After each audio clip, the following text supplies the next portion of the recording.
let's talk about John Busby, because this is somebody who's really inspired me, and my friend Valters.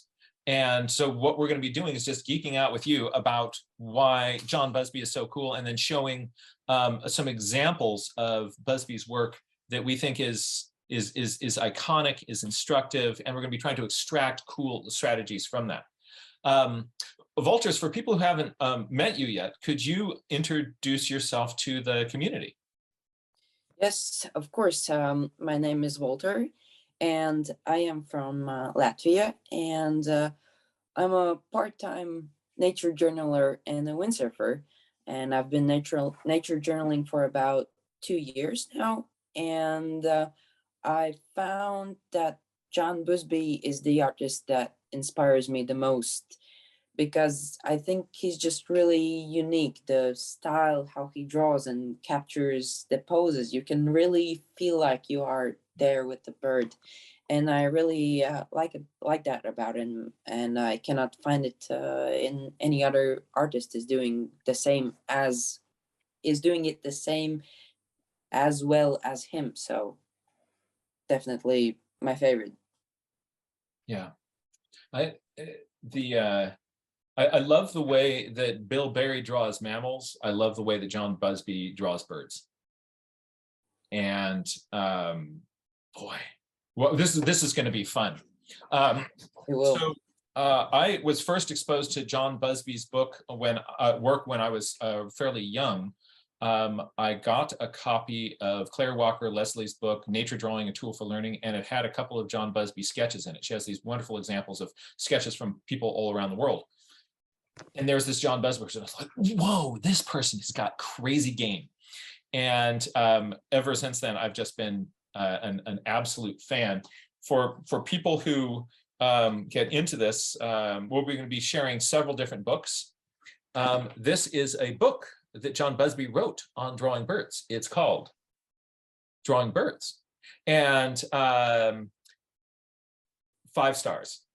Really, really useful. And you also just sort of see a lot of John Busby's sketches, also sketches from other people. There's lots of wonderful Busby examples in here. So if you want to follow this up with some stuff, Valters, what's your favorite Busby source, Busby book? Yes. Well, I discovered him through social media. Well, not exactly him, but I think his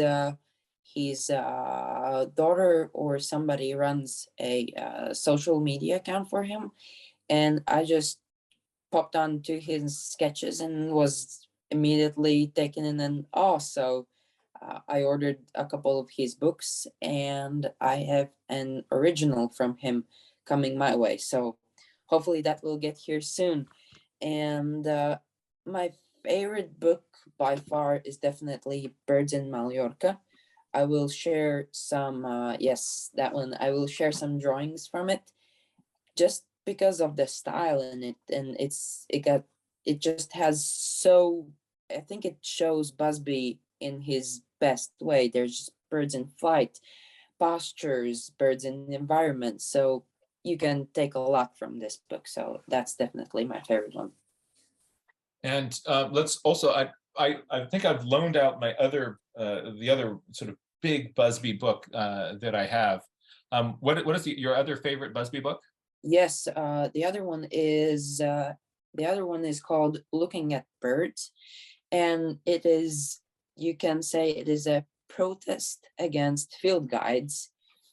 He's showing how the birds really look like in nature and how they act. They just, when you see the birds, they do not sit in profile always, just looking at you, or showing that they have white flanks and a orange tummy. So they move around, and they can be dirty, they can be wet. So he just really shows what's happening out there. So yeah, just it's a really good. yeah. So the so Busby, it was or John P. Busby. Give you a little bit of his bio. Born in Bradford, in UK, in 1928. brought up in the countryside of Yorkshire, and spent many hours sort of walking around the moors and watching and drawing wildlife. He joined the staff of Edinburgh College of Art after postgraduate study, and then lived in Scotland. So after he retired from teaching in 1988 to concentrate on his own work in landscapes and sketches, he founded the Society of Wildlife Artists, and it just was a really recognized artist and painter, and has inspired folks from like us for years. In 2015, he died after a short illness, but his influence carries on, and this little program which we're doing here is kind of a reflection of that. Wanted to show. Yeah, may I add that he illustrated over 35 books. That's just not specifically his books, but illustrations of his. So inspiring. Yes, really, really amazing work. So I am going to I'm going to do a quick share here. Hey, yep. That's John Busby. I love that smile. I'll bet he was a really fun person to hang out with. It certainly was loved by his students and the community around him. I really wish we could have met. We're just talking about this book, which is more of, it's philosophy. He's philosophizing about how to kind of get more out of, and more kind of a deeper connection with nature, not just focusing on who is that. Here's one of kind of a humorous drawing that he made, that all the birds are posing for the illustrator to paint them. And why don't we start by me sharing like one aspect of some things that I like about John Busby, then we'll bounce over to you, and then we'll kind of bounce back and forth between us. Or if you want to kind of riff off of some of the pages that I'm holding up, then hide video panel, hide floating meeting controls. There we go. So let's check this out. So John Busby, greatest of all time, bird illustrator. And I want to make the case of why this is. And here are some things that I've learned from John Busby's art. I've learned some ideas about line work, gesture, how he uses shadows, where he chooses to put in detail, where he chooses to put it out, and the idea of simplification, but with an understanding of the structure and form that's underneath it. And so I thought it'd be fun just to start by looking at the line work that John Busby has. So by line work, this is, take a look at the line that goes around this bird. It's not wrapped in a solid envelope of heavy pencil.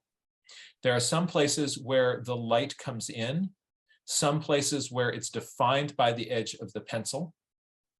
Some places here, there's just sort of a little dark mark and a tick, and then your brain fills in the rest. But look at this line. This is what's called, this is a variable line. It's also called a hit-go-hit line. That some places it's heavier, some places it's lighter, some places it disappears altogether. And this, instead of having the illustration wrapped in a boundary of a heavy line, this just kind of lets the bird breathe.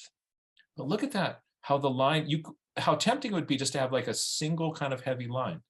But there's light pressure here, heavy pressure here, so that pencil is kind of coming on and off, sometimes jumping as it's going around, and that is making these drawings so much more lively, Look at this, just sort of like punch that little line in here, right? You see that the style is very, very fast. There is a kind of, there's a clear definition of these shapes. Here, let's look at this in terms of variable line. So Valters, as you're looking at these, is there anything that you want me to kind of bounce back to? Is there something that you wanted to point out on one of these?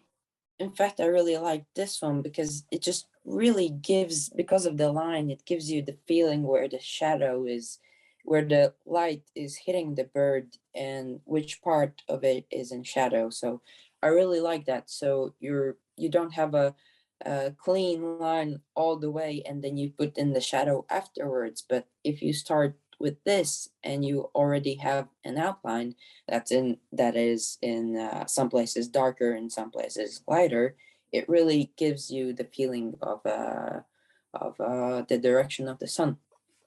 That's the really good point. So you can see from the shadows that are drawn on it, the light is coming from the right here in this picture. And look at this edge of this bird and compare it with this edge. Look at this edge of this bird and compare it with this edge.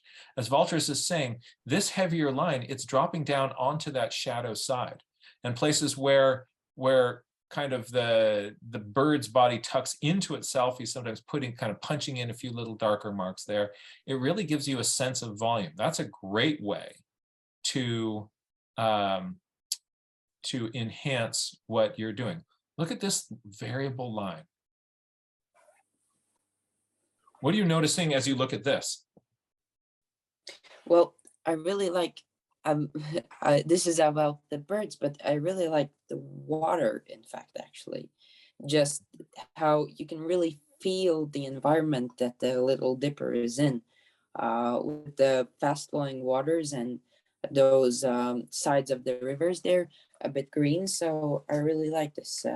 And really, you can see the shadow just also because there's the blue, a little blue belly put in, and but there's also a variable line. You can see right there, there is a stronger, it's more blacker, and then when you go on the back, it gets, you can't see it. So it definitely helps the variable line. Yeah, that's really cool. And there's also, it's interesting that so much of it is done with a very soft, blunt pencil. Look at how wide these pencil strokes are here on the body. But then there are some places where it's like super kind of neatly tucked in, like right here on the foot, right in here, a little bit right here, right there. There are those hard, dark lines are putting in some kind of crisp detail. But look at how the other parts of this are really fuzzed out. If you know, this is sort of showing you, like, look right here, look right here, look here, look here. And so why don't in this one, I fact really feel like the attention is being brought to the head just because of the eye, and it is a bit more detailed. So your eye just sticks to the head of the bird. So I really like that by putting more detail into spaces you want the eye to catch. So, and the spaces you don't want to be seen as much or aren't as important to you, you put less detail. So that's a very John has mastered it very well. So I'm going to suggest that you at home get yourself, probably a mechanical pencil is not the best tool for this. Get yourself a regular pencil, and let's just, pick some part of this. And like, I started the little sketch here with a mechanical pencil, but then I switched over to a regular pencil, and it's working a lot better for me. Try to mimic this line weight and pressure. Don't worry about having to draw the whole bird or its proportions, but see if you can kind of, by bringing your hand around this, can you start to mimic some of that line energy and weight. So your goal here is not to make a perfect portrait of this. Valters, on the screen, can they see a little image of me? Well, I can see you, yes. Okay, so I'll just hold this up to the camera here. So, this isn't, I'm just trying to get myself to play with these Busby style lines, right? So actually doing this, instead of just looking at it, some people say, like, I don't want to copy somebody else. I want to be my own person. Now, copying somebody else not going to make you a John Busby clone, but it's like, imagine that John Busby is reaching out and taking your hand and just kind of guiding you through some of the strokes that he was choosing to make. If you kind of pay attention to that, then you can later on, you can always choose not to do that, but maybe this little exercise will pull into your repertoire something that will make you make marks in a different way. So I'm really having fun. I've drawn now 1, 2, 3. I'm working on my 4th little version of the head here. And try not to go really slowly. Think of where, was John Busby drawing from right to left or from left to right? What do you think on that stroke? Can you make that line come down and then punch in? Can you make that line come down, get harder, and then softer, or end in a little dark?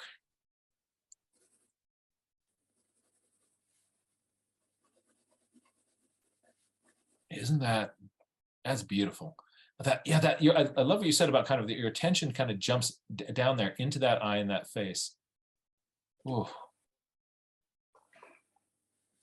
And compare the detail of how the wing is handled and the eye is handled. Really deliberate choices about where to put in that detail.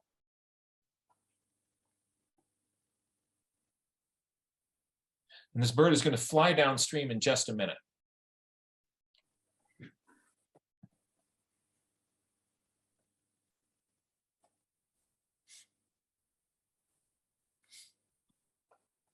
All right.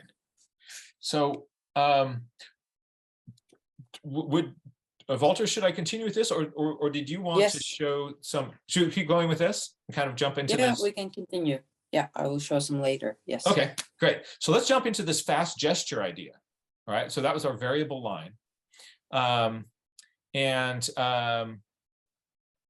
So now fast gesture. Check these out. So Busby is capturing kind of poses of things that are only kind of holding a position, a moment. And wow, and they're working. Part of that is a really informed understanding of the bird's structure. But there's a bunch of these sort of fast, these fast sketches. He's capturing the essence of something. And it appears to me that he's not sort of setting up the way that I do with, here's I look at this negative shape, then I look at this negative shape. And I draw it in. I think he's drawing these directly. Let's see if... Yeah.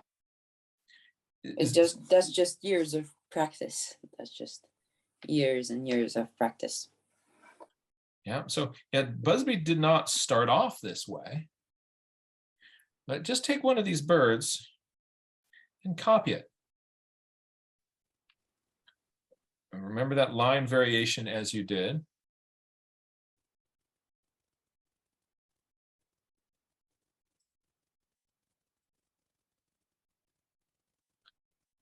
I love on that forward one, that sense of these dangly legs. Think of how tempting it would be to draw in the entire leg not just those little marks where the foot is. And notice how well it works to not have done that.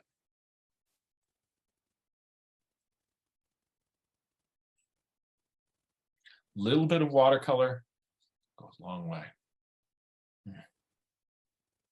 So much mood and atmosphere in that. It's also interesting that those dark bodies of the birds are done against a light part of the water. Had those been up against some of the dark background, we would have literally lost those birds. But because those dark shapes are against that light water, they really, really pop out. I think that's a deliberate decision of light and dark. Not fussy. Just to kind of give yourself permission to sketch in this little bank here and just look at how kind of loose and kind of lightly that was done. And then that line goes across it. Really? That's what you're doing? But that line across the top, when I was drawing just this little bank here, I drew it with a heavy line here and a heavy line on the bottom. His line disappears, pops in, disappears, pops in. It's a lost and found edge. Look, dark over here, light over here, dark over here, dark over here, light over here, dark over, right? That variable line is just a habit that he has, that he's trained into his fingers.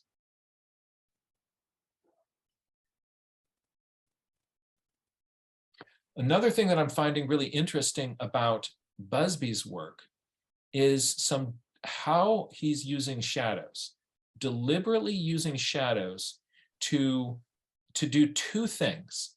One is to show the form of creatures. The other is so he's got this very kind of clear outline edge, but then the shadows kind of show you the volume inside. So he has a very strong edge, but then he's showing you with the shadows the volume inside. The other thing is it often shows a relationship with the rest of the environment. How does this bird relate to what the environment is? The shadow is the connector between the bird and the land, or the bird and the branch. Let's take a look at some Busby shadows. Oh, what do you think about that, Valters? It's awesome. And I really like that he shows his shadows even in his pencil sketches or in the sketches that he doesn't use paint, because I know some artists do it when they just do a pencil sketch and then worry about the shadow in their color sketches. But it really puts the bird in an environment. You can see that the shadow is coming almost from the back of the birds, and that they are against some kind of a wall, I am guessing. So Yeah.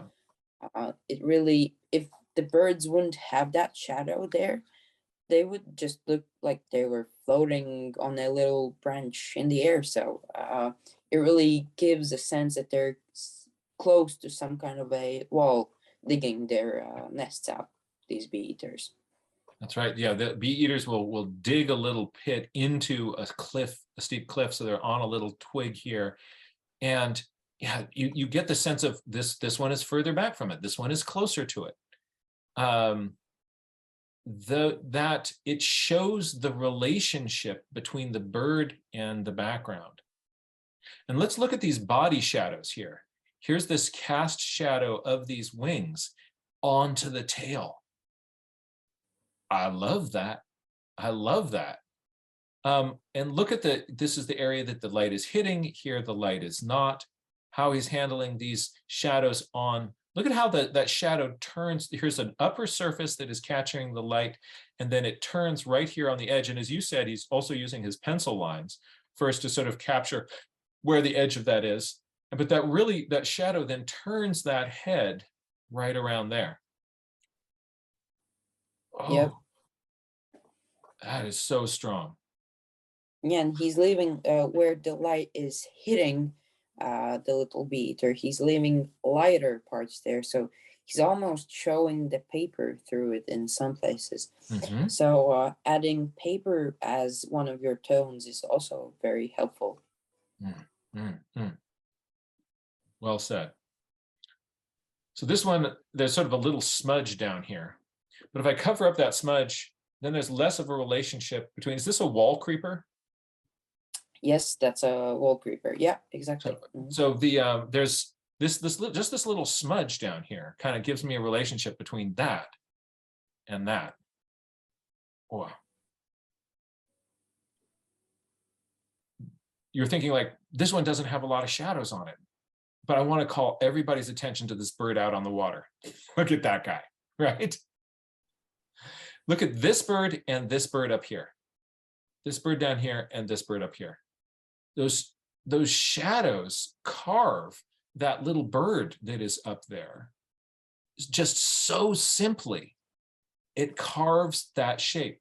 And this shadow here then shows you exactly what this bird is doing relative to the water surface. Or do you think that's a shadow or a reflection?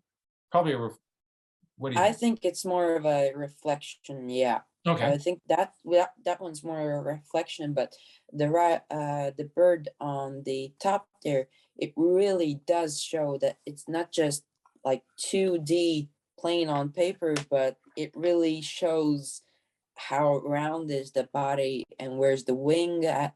So you can really see it very well in this one.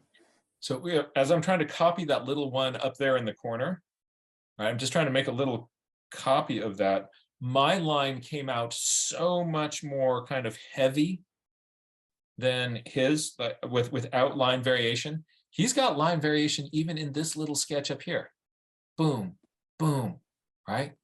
So draw that little outline and then put a little shadow shape like he's got in there and use that shadow to carve the form. Look at how that shadow carves the form. But you really have to draw along with it. Draw that little bird up there.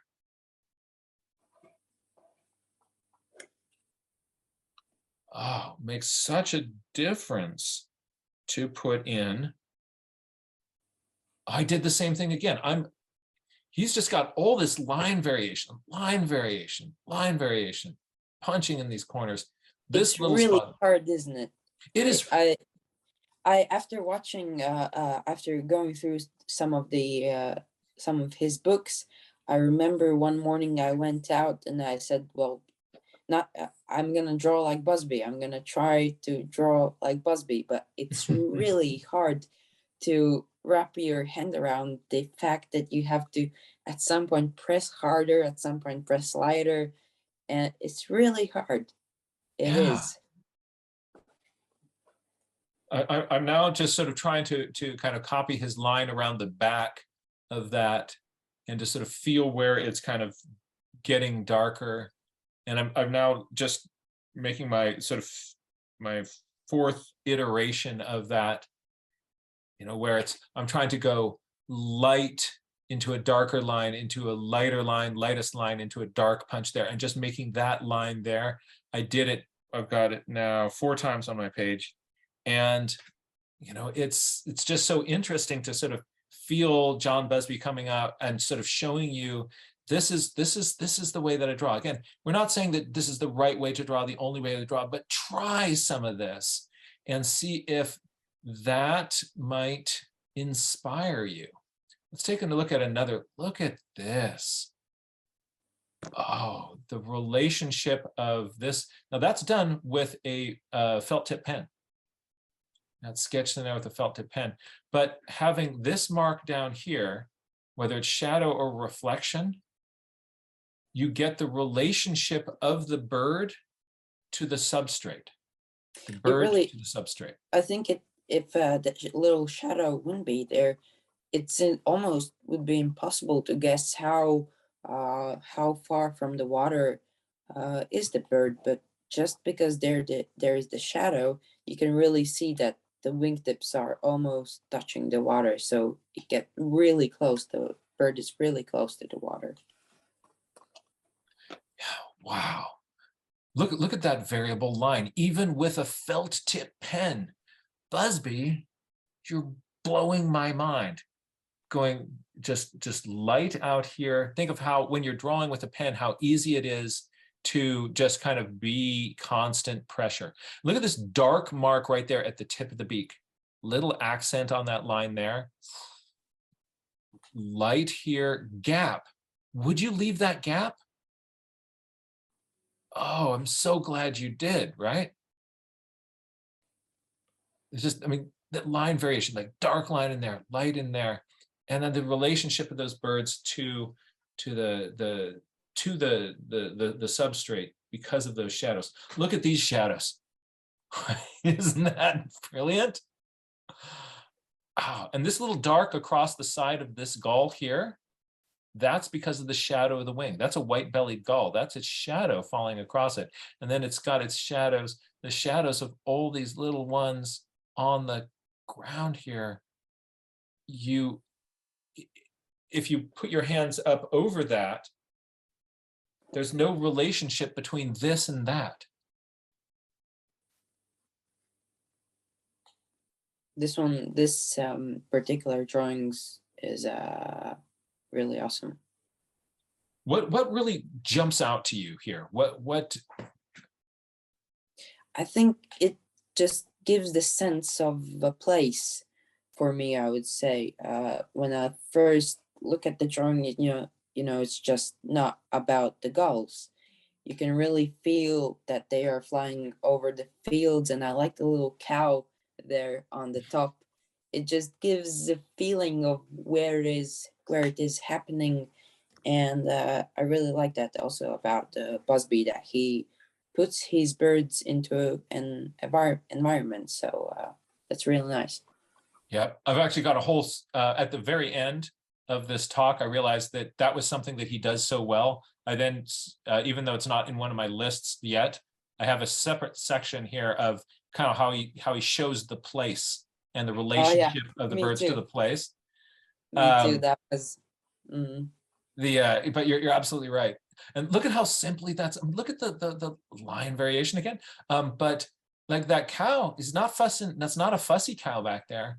It's a simple little cow shape. Had he gotten fussy up there with the cow, that would have flattened the drawing out. There's detail in the foreground. There's less as you go back. Ah, wow. And then here, in terms of the body shadows, notice how these little pencil lines are in here. We're there to remind Busby of where to put in the edge of that shadow with the watercolor. So this was quickly sketched, and as these gulls were talking to each other, Busby made these little marks with the pencil right in here to say, stop your shadow line right in here. Have your shadow line right in there.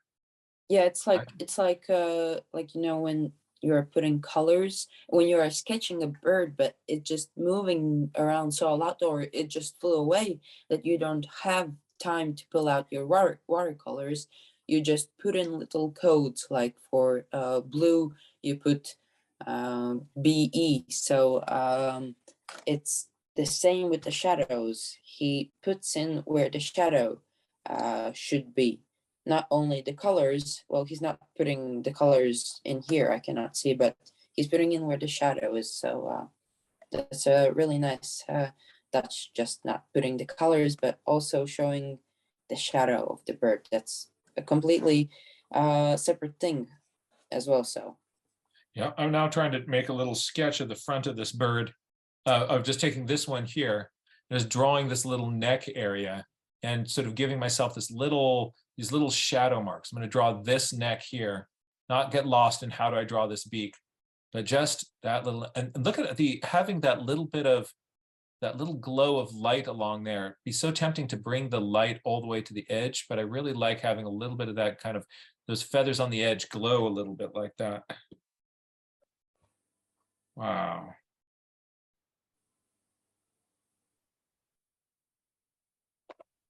the gull that is on the right, on top of its bill, you can see it's highlighted. Oh, wouldn't it be tempting to say, oh, it's got a black bill and put black in there? Yeah, because the other one on the left has an all black bill. Yeah. There's something a bit in the front on the upper bill, but on the right one you can really see the highlight. And then having the background be toned so that that stands out. So think about this is painted fast and loose in here, but right in here, the brush stroke must have been slow, careful, precise to make sure that we left that little highlight there. Or do you think that that was drawn in with a white pencil later on? I'm No, guessing. definitely not. I I agree with don't you. think. I agree with you. Oh, is this, it's, these are the shadows. This is this Yep, the the shadow blue here? ones. And that's this one's shadow cast out across the, oh, okay, my mind just got blown by this little interface edge here with the shadow shown down. Okay, that's, yeah, I love this guy. All right, so I need to hide this floating meeting controls because can you spot my favorite shadow in this? I am guessing that it's on the bottom right corner. There's a bird flying somewhere over the picture. Ah, that's brilliant. That's just brilliant, right? Look at this variable line. I mean, just try. Can you even make a line that gets those Busby variations in it? I'm guessing how soft of a pencil is he using? Mm. But yeah, so soft pencil like that, it's gonna get dull fast. But when you're kind of dropping in these details here, you have to be really precise about them. And then these little shadows here, they tuck the bird into the rock. They attach you here. You get the sense of the strong light here. You get the angle of the rock that you're on by the angle of that shadow. I mean, so let's take a look at this next idea here of where Busby is dropping in the details. Right? This is crazy. So generally, you've got a really loosely handled picture, but then there will be a place where Busby's slowing down. And you can imagine how fast the pencil is moving back here.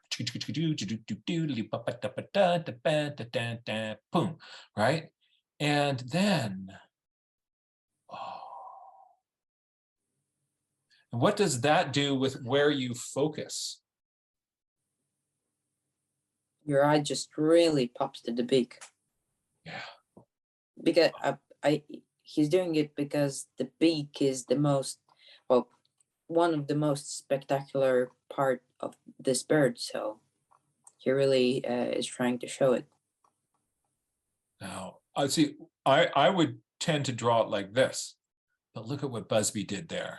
I mean, there's a reflection off the top of this because of that line variation again. Oh, that's crazy. And then these also these dark punches in the eyes here. And then some careful attention to how the feathers mound around that eye. Everybody's eye is going to go right in here, and it's going to go right in here. So it's just some careful attention, that eyes carefully sculpted and then set into the head with those feathers there. It's set into the head with those feathers there. Oh. So just pick one of those little heads and beaks. I'm going to do the one on the left.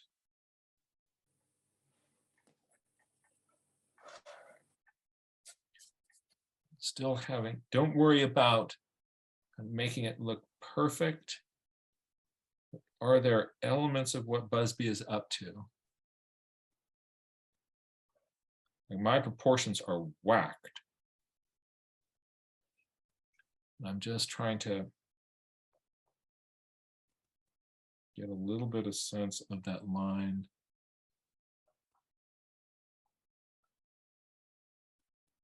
And I want to draw that eye I'm going to copy that eye. I'm going to try to copy that shape of the eye as carefully as I can. And again, I'm not worried. I'm not in danger of sort of becoming a clone of, it doesn't reduce my creativity. But what it does do is just sort of helps me notice what somebody else paid attention to. So when you copy somebody else's drawing, it's, you know, when you draw a flower, you notice that flower better than anything else. When you copy a drawing of somebody else's, you notice what they noticed in a much more vibrant and powerful way than, like, how does he make these look fuzzy? How does he make it look fuzzy? What is the line action? Like, this isn't just a, this line, there's little, it's got sideways energy to it. This is fuzzy. Not fluffy, fluffy, not fluffy, fluffy. Look at those textures. And then also notice how this dark right here and this dark right here, this dark right here, snodgrassing, and this dark right here, those ground the bird. Just cover those up with your fingers and the birds are floating on the white piece of paper. And then you move your fingers down and just cover them on your screen so that you can't see them. And notice how the bird is just not really grounded. And then you put that back in and the bird is sitting in hot sun on that piece of paper.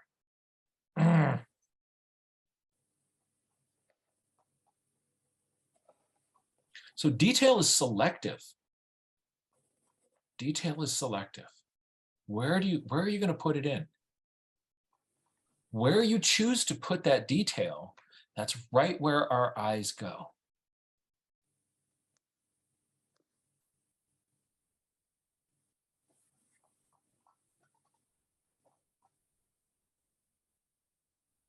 You were mentioning earlier about these sort of unusual postures that Busby captures. You know, here we're underneath the bird, looking up at it, its head in a twist position. Oof. That's how I like how he's done his feet, bird feet. What are you? Just simple, and all done. And you get the sense that the feet look correct. So you're thinking that maybe I'm wondering if he's doing these toes first and then building the rest of the foot behind it. I don't know. It might be it because on the right foot, the toes are more well defined, and then he's going up. Yeah, I'm guessing he could have done that. So yeah, then, you know, parts really loosely handled, and then we're going to punch the detail. We're going to punch the detail, less detail here, but as you mentioned, this one here, boom. If the whole thing has detail, the same level of detail, it's interesting. A couple of places we've seen him, this little joint right back here, the heel of the bird, he's kind of got those kind of crisply done in, and then the shaft of the leg is loose. We saw that, I think, with the dipper too. It was the toes were pretty detailed, and then the rest of the leg was just quickly put in. Yeah. Think of, if you're drawing this, how tempting it would be after drawing this foot to continue this leg up this way with a heavy dark line. Wouldn't that be tempting?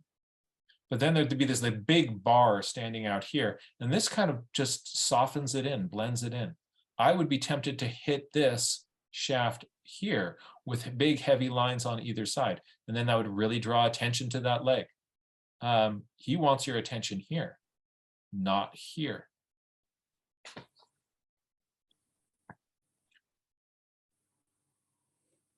Few little points of detail.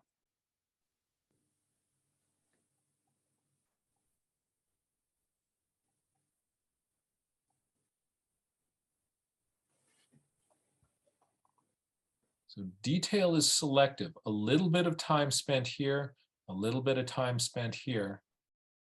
Medium time spent here, medium time spent here, a little bit more time spent right here. Yeah, he on those that are sleeping further away, he doesn't put much detail in because, well, they are sleeping. But on those where the action is going on, even though it's further, he does put in the detail just to showcase what's happening there. So he's leading our eye. Pay attention to this. Oh, something that's also that from reading in his drawing birds book, something that he loves is kind of contrast, right? So, you know, here you have the contrast of action, stillness, big, small. Cover that little bird up, and those elephant seals are not as massive. But because there's this little bird down here, all of a sudden, these things are really big because this is small. These are really light because this is dark. So there's interesting things that he does with contrast. He loves sort of the play of the big next to the little and those sorts of things. You know, here, little bit of slowing down here, little bit slowing down here, right around here, around the faces. He's going to be a little bit more careful and carve that. Carefully place that eye. So just because we see this loose, oh, he's doing the same thing here. He's doing the same thing here with the pencil dropping in where the shadow is, right?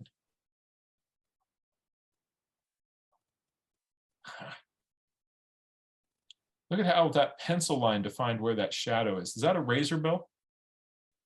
I think that is, yeah, or a guillemot. I'm not sure, but yeah. Oh. I also really like to. Can you go back one? Yes. On the corner end, he's not using, for example, just two colors, one for the belly and one for the back. He's using multiple, just putting in some place a darker tone on the wings. It's not necessarily shadow, it's just for variety. It really pops the bird, gives it more what can you call liveliness, sort of. So it doesn't look like there's just one color on it. It really, you know, maybe there's feathers that are going a different way, or they're wet a little. So so this part up here then gets more light, a mm-hmm. little bit more sheen off of that, perhaps. This little shadow in here in the part of the neck that's turned away from us, wonderful observation. Doesn't that means that this head is kind of kinked back and turned here, and so that part of the neck is kind of turned away from us to create that little hard shadow. Mm-hmm. That's nuts. Line variation, line variation, line variation, line variation, line variation. Oh, I before we did this class, I noticed that he does line variation before, and I tried to copy it, but I never really realized just how skillful he was at that. So now I want to take a look at him simplifying some things. And you know, these feel to me like just sketches that happened probably in seconds with him. I really like these. I saw these in the book, and it just I think I spent just looking at this one page for about an hour. So this one's really great. It'd be really fun to try to copy these drawings and see if you kind of get, you know, just that feeling of life to them. Part of what makes them, you know, look at these little preening postures. This bird is only doing this for a few seconds, but he's not going like, oh, I'm going to wait till it's coming back to doing this pose again. Right? The drawing that he gets the furthest along on, probably the one that the bird is holding that posture long. And look at the care though, in the shape of this eye. This part here loose, but in sculpting this part right here, deliberate, careful, and makes a big difference. Line variation. I like that little, look at that beak. Oh, look at this beak. I was just about to say that it's just a little bubble down, and it tells everything you need to know from this distance. So But wouldn't it be easy to draw in what we know about that structure and then overwork that part of the face? Oh, so cool.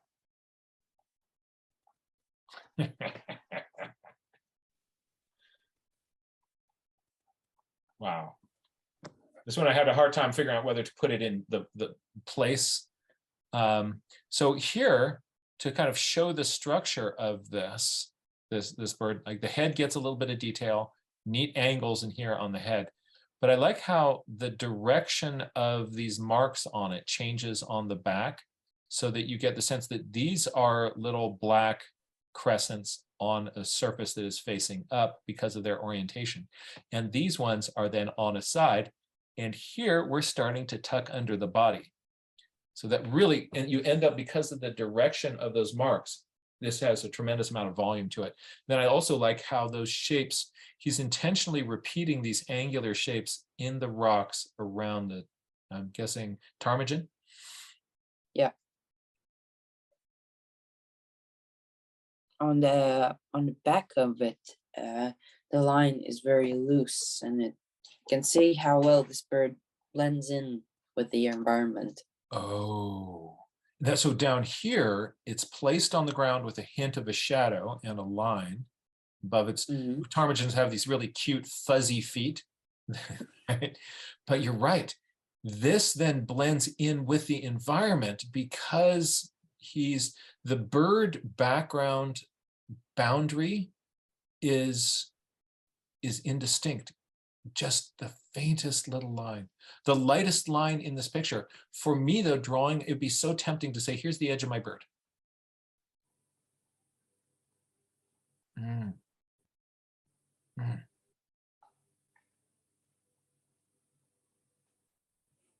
I just don't know how to start on this one. I think he didn't have many. He had like only 2 of these type of drawings, at least I saw, where he's not doing an outline at all. So and then let me give you just a little bit of detail right here. And there's the light.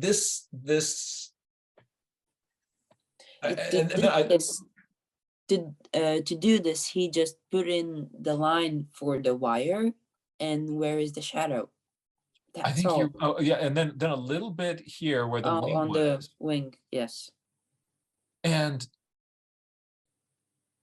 then created blue sky.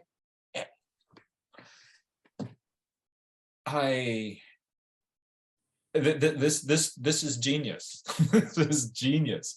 It reminds me of when I was a graduate student in Montana. There was an illustrator biologist named Brent Spink, who I worked with, and we were going out and drawing buntings.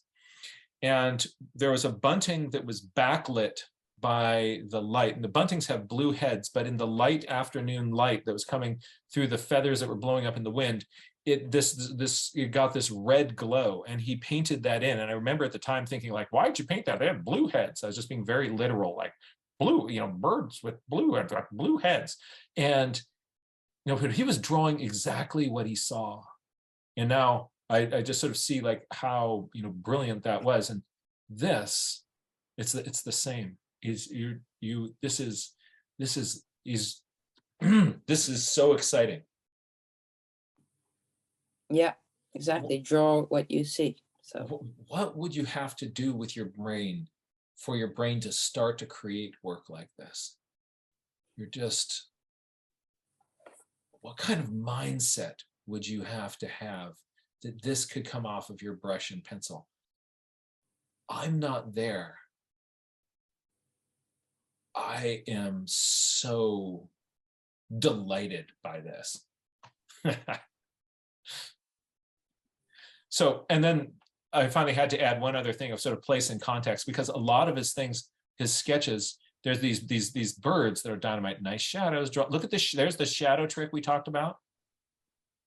Oh, line variation. But the context of these, and also the birds in relationship to each other. Yeah, Oh, look at the birds in the top left corner.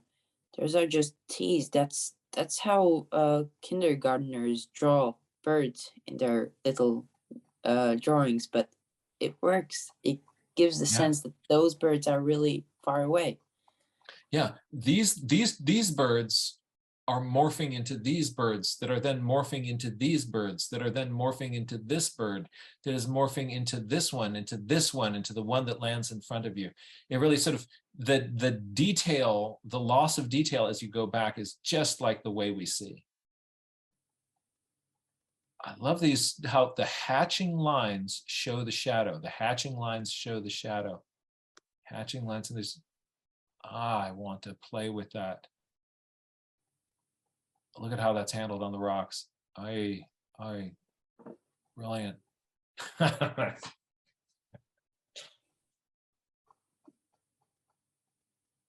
And you can see on the closer ones, you can make out where the body and where the neck and where the head is. But on the further ones, those are just little black spots. So Yeah.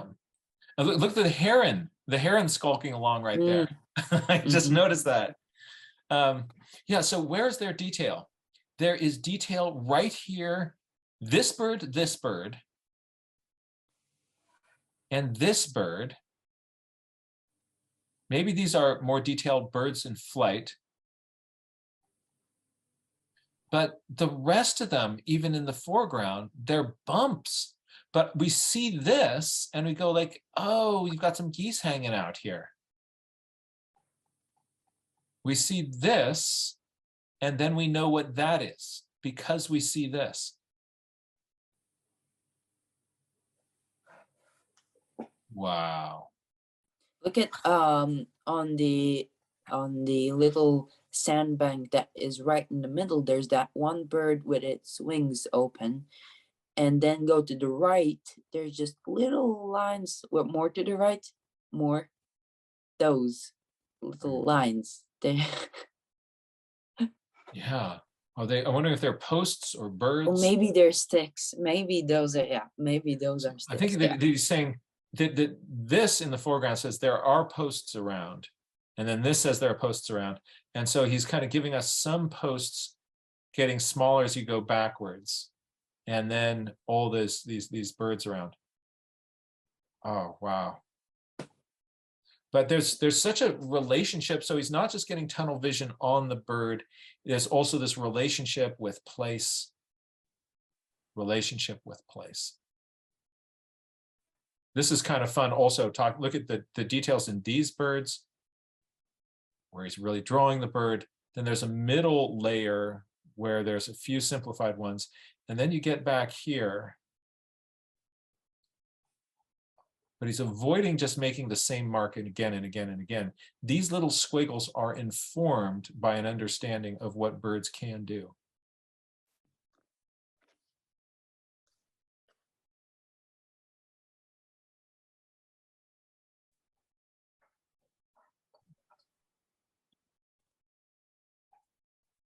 Oh, look at the lapwings in the grass there. Oh. This one here kind of skulking along the water's edge. We see these ones, so we know what these are. We see this one, so we know what this is. So we know what this is.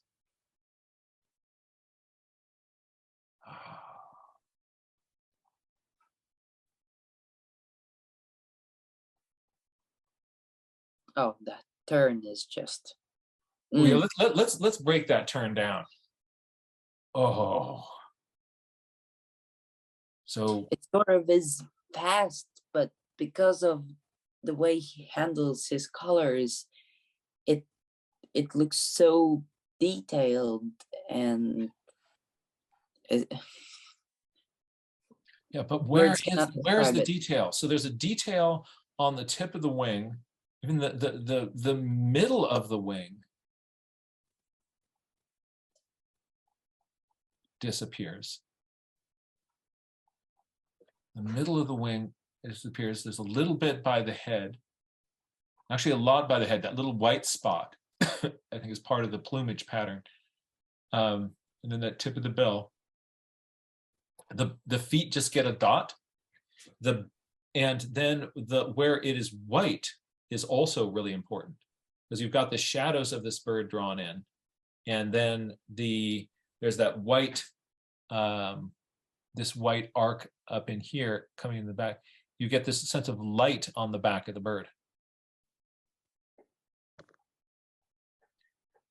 So those are just a smorgasbord of Busby, and so inspiring. So many ideas here that that we can take, and so I'm gonna stop sharing. So many ideas there that we can take and sort of repurpose those.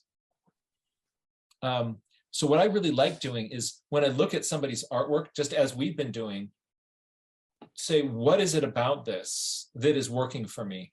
And can we articulate that? And that's why it's also really good for me. It actually is, it has been surprisingly helpful to sit here with you and to break these birds down in this way, because having it in conversation with you has helped me notice and articulate things that I don't think I would have gotten to just kind of looking at it on my own. Do you have a smorgasbord of some other Yes, Busby elements? mine is very short, and I have some really good ones of movement there. Just let me see if I can share. So share. We're golden. Well, I also put one photo of John Busby in his element. I really like this picture. He's just looking at birds by the seashore, and well, that's what we all dream of. So when drawing birds, so my first of the drawings gonna be about poses. So these are black-backed stilts, and they're just a super hard bird to draw. I was just in south of Spain a couple of days ago, and these birds were there, but I was just having a very hard time now. I found myself spending way too much time on just one pose, trying to work out how the legs go. But here he's putting in the legs, but he's not worrying too much about him. He's just making all the poses, so when the bird turns, he puts it in. And also check out the reflections on the top ones. So these are awesome. Yeah, that one that is top, on the top level, second from the left, where the bird is turning away from you, the legs are in this action pose. There is a reflection that is showing you the distance to the water. That little sketch blows my mind. Check out the right one, the most right one, where it's stretching its wing and foot. You can see that on the back of the head, the line disappears. It just isn't there. So Yep. it's such a simple sketch to just, but it tells you so much about the bird. So these are awesome. So I think I have more stilts further. These are woodchuck shrikes. Oh, this is from the book Birds of Mallorca for now. So these are woodchuck shrikes, and you can see this is the same that at least I try to do in my journaling. You can see he's giving poses, a lot of poses of the bird, and then on the top left corner, he puts the bird in an environment. So you can see both the male and the female, and you immediately get a sense of what are the relation between the two birds and whereabouts are they. So these ones are great too. Oh, yeah. And these poses from the front where the wing is really foreshortened around, think of that. Just it is challenging to draw those wings. And also kind of, I'm thinking about kind of in terms of not overworking things. Like look what's happened. Look what he's at this distance. Look how he's handling the feet on these guys. That top third bird in the middle, its back claw gets a little punch in. I really like on the bottom right one, the little, how he suggests that the edges of the primary feathers are lighter. And I'm guessing that's also not done with a white gel pen. I think that could be the paper showing through. So I think you're right. Yep. That's hard. That's hard. That's cool though. That is really cool. So also these, and you can see these are cormorants, and you can see on the little text there that is on the bottom, I have underlined collector of bird shapes. And personally, I almost myself when I see a cormorant doing this. It's standing there nicely, I'm drawing it, and then it starts doing this. I don't know what to do. So, but John Busby, he's just saying collector of bird shapes. It sounds so natural. So I really like it. Isn't that I mean, that is to give yourself permission to do that. And instead of it is welcoming the next crazy pose that the cormorant does, instead of going like, oh no, you moved into this exotic position that you're only going to hold for a few seconds. Just please go back to holding still with your neck in an interesting cooked position. Instead, if you're identifying yourself as, I'm a collector of bird shapes, then like, oh, game on. And he made 3 sketches during that ear scratch. Yeah. And also check the bird on the top left, how its primaries are done. They have only one side of the edge, and the tips are darker. So yes. I'm repeating myself, but that's cool. That is cool. That is really, really cool. And so this is also just kind of a, oh yeah. Oh, talk about your collector of bird shapes. Yeah, this is I'm guessing a gray wagtail, and look at the stretch that it is giving there on the bottom, the left one, the right one, stretching out its wing. So yeah, it's interesting thing with when birds do that little stretch yoga thing where they stretch the leg and the wing on one side. I forget how it goes, but there's a different, some birds, some taxonomic groups, the leg goes over the wing. They stretch their leg over their wing, and others they stretch their leg under their wing. And so this is also fun because here's this wagtail, and it's preening, which again most of us would go like, oh, you're preening, I'm gonna wait till you hold still. And it's preening in strong wind. So imagine Busby's paper flipping around, and and the bird's branch moving around, and the bird having to constantly adjust its posture as the branch moves around in the wind. Mhm. That's really cool. Also, I'm noticing we're doing line weight like a boss. Mm.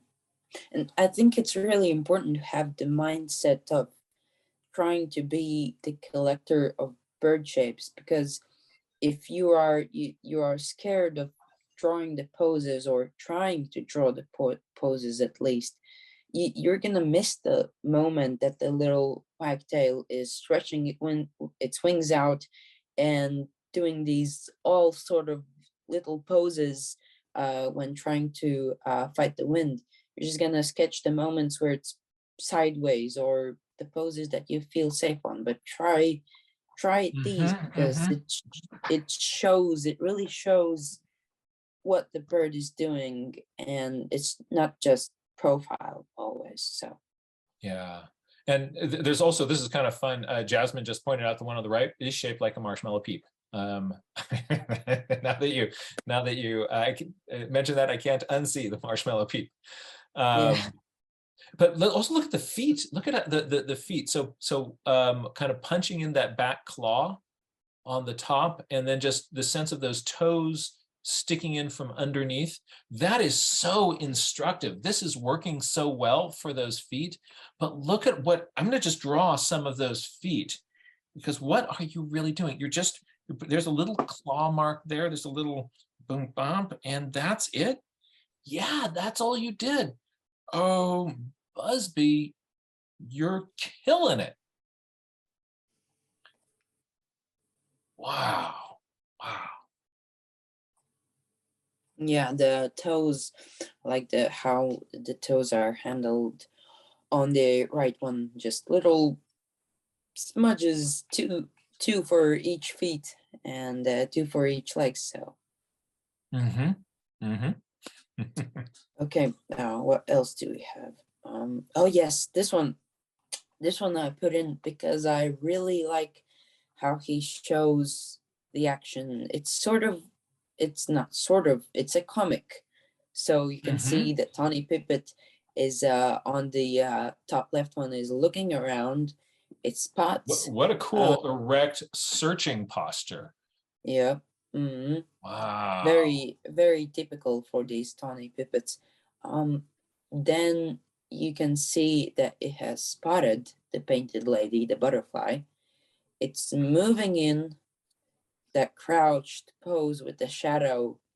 The shadow, you can see, because Yes. it's very close to the head, you can tell that it's very close to the ground and it's crouched. If it would Yes. not be Yes. there, it would look like maybe it's just leaning forward but going still. But there's, just because there is the little shadow, it really shows that has its head very close. And then the prize, And got him. caught And the look at painted the lady. butterfly's shadow cast on the chest of the bird. Yeah, the shadows really kind of, they connect these drawings into the substrate. And the shadows are such an important part of the storytelling and the relationships of these things here. Oh, that's, See on the top right one, the shadow of the bird is a bit curved, and that immediately gives you the sense that the little sandbank is in Mhm. fact round. So Yes, yes. Oh, you're absolutely right. Yeah. And you can see what the contour of the ground is behind the one on the left. yeah, okay. Oh, well, one thing that Busby is also very good at, as we saw in Jack's presentation, is birds in flight. So these are some of my favorite. For example, this Oh, Montagu Harrier just has some, wow, oh. those poses, that's just for a less than a second. So to be able to capture that, so it's brilliant. And also look at how the near wing and the far wing, as the angle of the bird changes. This is something that I really struggle with, and so I have to make little paper models and hold them at different angles to notice. Actually, the whole idea of making the paper model and using that to help you understand bird wings came from John Busby's book, Drawing Birds. So he also makes little paper models and holds those to help him understand what these are doing. Whoa. Yeah. These are I really like the one that is in the middle on the left side with its wings sort of tucked in. You can really feel that it's going with speed to somewhere, so, or going against stronger winds. Ooh. Yeah. So Laura's talking about sort of like it's a downward arrow. You really kind of, you feel the motion of these things through the air. They're not statically kind of locked. You can sort of feel like where it is in the arc of a turn and what it would be doing the next moment. So powerful. Oh. And then you add on top of that the gesture, the posture is, yeah, spot on. And then it is in juvenile plumage, right? And whatever other details of the beastie you're putting in. This is really fun. This is. Oh, and these ones. Look at these ones. Those further ones are just scribbles. Those that are in the middle, that are closer to us but are really close together, they're also just little pluses almost, because they are so close together and you cannot make out the detail. But the ones that are in the front, the most left one, you can see the size relative to the wings, and there's just more detail put into it. Yeah, you're right. So the left-hand bird in the entire cluster is the most detailed of all of them. And your eye goes to that, and then it knows how to interpret this. Cover up with your hand. Just take your hand and block the left-hand side of the screen. And then the smudge in the air doesn't make any sense. It really doesn't. But then the minute you see that, oh, those are birds, then the whole flock is a murmuration. Ah. Genius. It's brilliant. It's brilliant. And also look at how the volume of it changes. You've got the squint at it, and you've got, the more dense areas and the lighter areas as that. Oh, you can just feel this undulate. That's wonderful. It is. Then as Jack said, John is in fact very good at putting his birds into an environment. So I really like this one with the lapwing, and probably not that hard, but try to spot the little chicks of the lapwings. And it's just brilliant. Oh, there are two of them. Cow, yeah, there's two of them, and the cow in the background, and it feels like you are there looking at it. Yeah, right there, cow for context.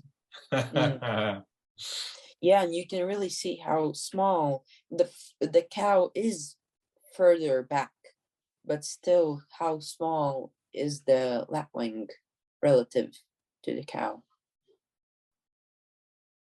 Yes. This one's great. Yeah.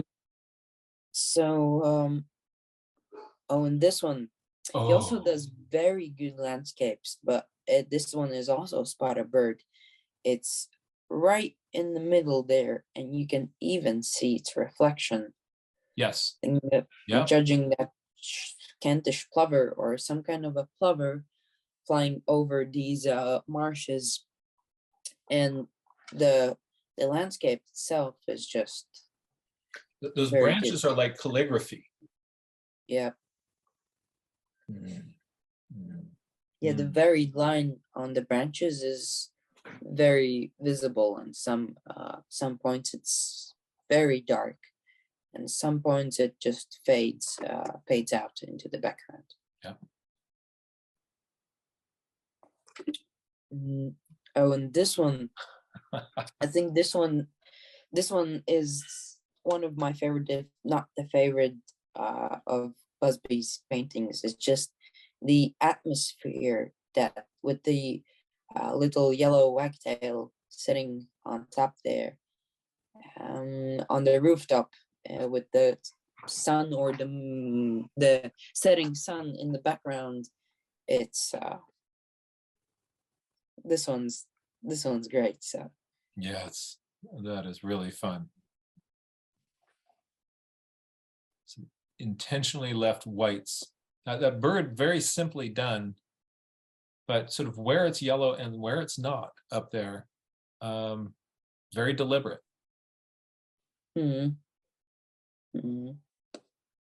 and the trees also in the background, just little swabbles. Those are. It was not a fuss, but it really is effective. Yeah. And then the last one of this little Scops owl, he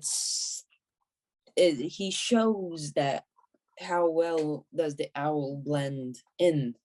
Maybe if you would have branches in its way, you would try to highlight the owl as much as you can between these little branches and leaves. But he is doing the opposite. He's trying to show how much he really sees.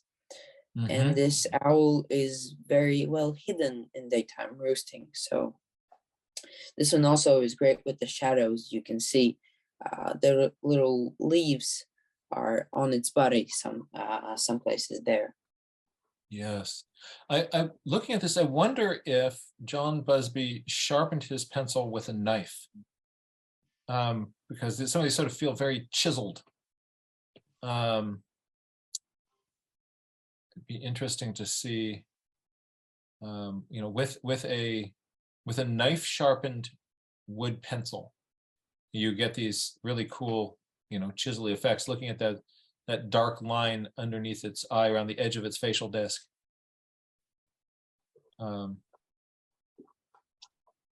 Wow.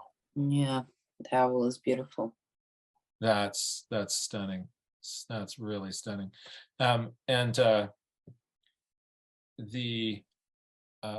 Susan pointed out that as you look at these, you really kind of get the sense that this was fun. That this was fun, right? Wow. That's John Busby, right? And we can be inspired by the work. John Busby was also committed to bird conservation and protection of wild spaces and species, and really dedicated a lot of his life to helping other people be able to engage with nature in the way that he did. He taught these seabird drawing classes, where he would bring his students out to these giant colonies with kittiwakes and shags and all these other things just swarming around them. I think gannets and the whole smorgasbord that you folks have over there in your breeding colonies. And they would sit out in the wind and sketch and sketch and sketch, and then share and get feedback. Wouldn't it have been amazing to have been a part of one of those? I understand that some of his students after his death, have continued on that tradition of the seabird drawing program. And that is something that it's on one of the bucket list things that I have. I would love to have an opportunity to take part in that, and be able to meet some of the people who were directly inspired. Yeah, I too, when I read that he had these classes, I was, well, why? It would have been awesome. So yeah. So but, you know, yeah. Valters, here's what we should do. So we should find out when the next seabird drawing classes are, and find a time that we can both simultaneously take the seabird class together. Let's do that. Let's do that. I don't know where to find it, but all right, I'll make it my project. I will track this down, and we'll see if we can do it. I think that would be really, really, really cool. Thank you so much for coming and sharing your thoughts and inspiration on this. oh, a second. I just I saw one question that popped up a couple of times. What kind of a paper do you think he used? I am guessing really heavy one, because in the watercolor study you just could see the texture of the paper showing through. So I'm guessing 300 grams about. So yeah, and maybe it with at least a medium press, if not cold press surface in some cases, but probably not a really smooth press watercolor paper there. That would be my guess. And when you get your original John Busby, you can kind of hold it up to the light and take a look at what type of paper that is. Let's open this up to conversation with the group. And also, I do want to say, Valters, thank you so much for sharing in this John Busby kind of deep geek out appreciation session. This has been really fun for me. Oh, for me as well. Thank you for having me. Absolutely. Let's join Ann Chadwick from Point Blue Conservation Science. This is an organization that does lots of really important research and conservation work. Also works with lots of seabirds. Ann, hey there. It's great to see you. Great to see you. And I think this is my favorite program ever, you guys, both Jack and Valters. Thank you so much. Just fantastic. And I would love to see some of Valters' work that is inspired by John Busby. So maybe, do you have something handy that you can show us? No, I'm not sure if I have it in my journal that I have now, but in my last one, I was really geeking out with the John Busby style. Mm-hmm. But I'll get back to you. Let me check. And while you're looking, I could share a project that I'm working on that might be fun for people to think about. So I'm using Merlin Bird ID they have this sound ID where you can record the sounds in your area. And I have lots of them, thank goodness. I live in a great area in Sonoma County. And then I'm doing with Bird Pixel, bringing up some of the birds and then really smart how the recordings look for different calls and songs. And I'm hoping that it'll help me really learn the bird songs, because I see these birds, but I don't always associate which song goes with which bird. So that's a great idea. That's a really great idea. Yeah. So I'm having a lot of fun with that. That's my next project. And I was going to say, so it was my birthday last weekend, and I haven't done my cleanup yet, Ivea, but I'm going to. And I welcome anybody else to do a cleanup of their favorite natural area in honor of my birthday.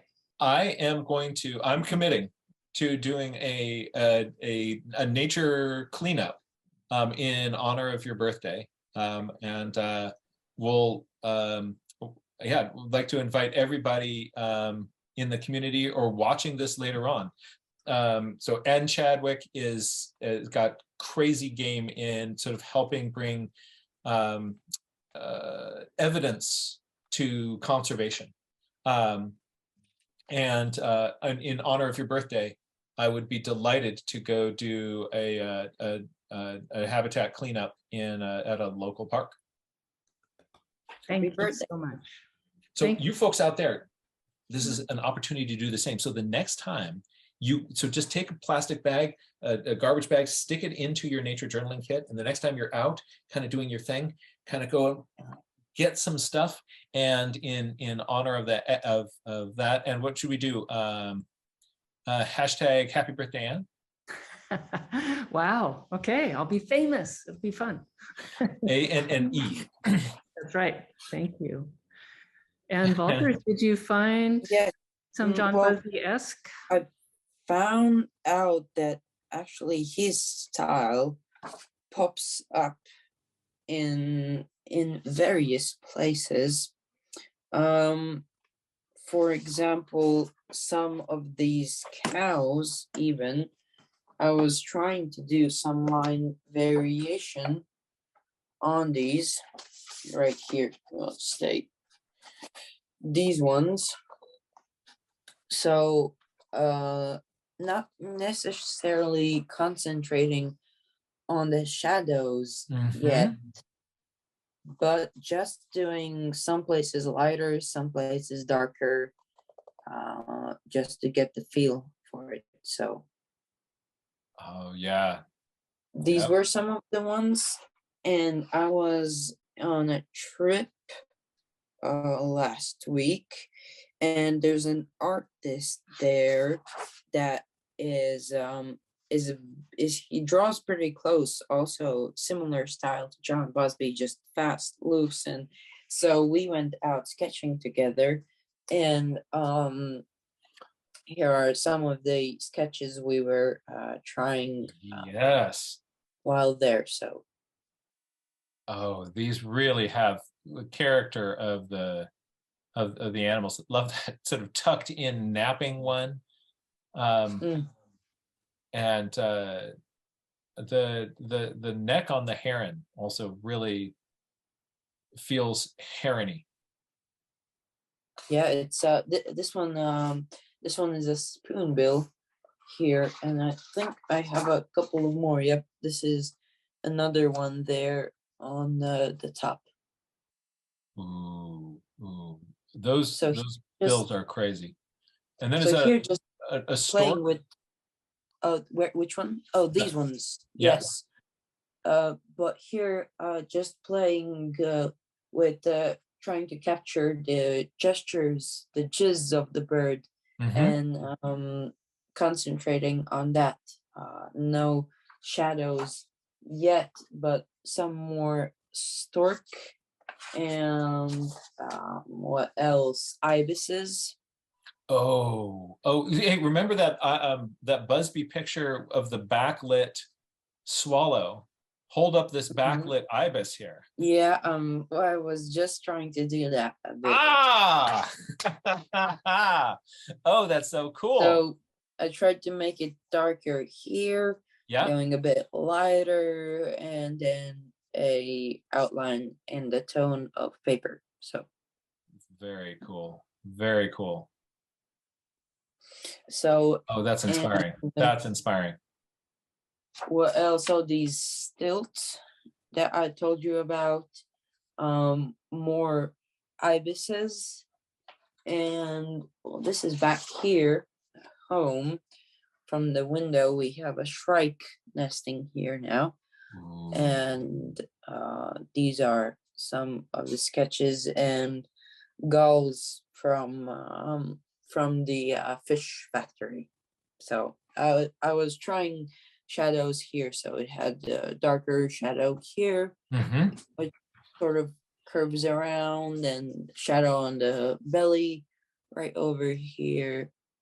So and I love that 3/4 view head there turning towards you. Yeah, a little cast shadow of the bill. Yep. That's yeah, really fun. so he influences what my drawings. So I encourage everybody to someplace to have a look, a deeper look at his work, and hopefully, this little workshop that we had has inspired you to do so, and given you some tips to put and techniques to steal and put into your own drawings. Thank you. Absolutely. That's great. And Chadwick calls it Busby miles. Put in some Busby miles. Yeah. Copying the work of people that inspire you. Like you're trying to like just invite them into your hand. The more you look at them, the more you're inviting them into your hand and into your fingers.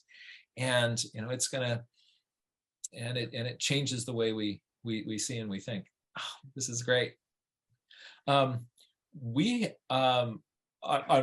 going to usually at this point we have opportunity for a longer conversation. Today, I'm afraid I'm going to have to bring our program to a close. I'm going to be jumping on and teaching some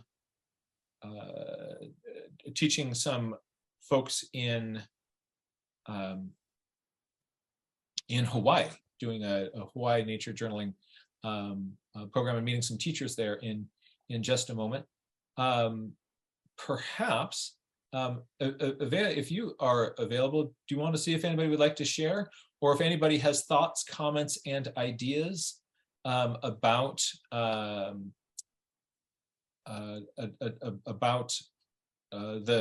Busby work? That would be wonderful. So I'm sorry to yes. interrupt, but I just wanted to add one thing that's not about the topic, but spring is really beautiful. Right now, we had rain just a second ago, and now we have this sunset. Look at that. Look at those clouds. It's pretty windy out there. Those clouds are just streaming past. Yep. It'll be fun to get out and check your nest boxes and see how they have done in your absence. Oh, I did. I have a little notebook written. I haven't checked them all yet because I have 45, but I've checked about 15 of them. So we have pied flycatchers, mostly how do you call those great tits and starlings, European starlings, and yeah. So far, that's it. That's fantastic. That's fantastic. Again, Valters, this was absolutely a delight. Thank you so much for being here. I'm now going to make Avea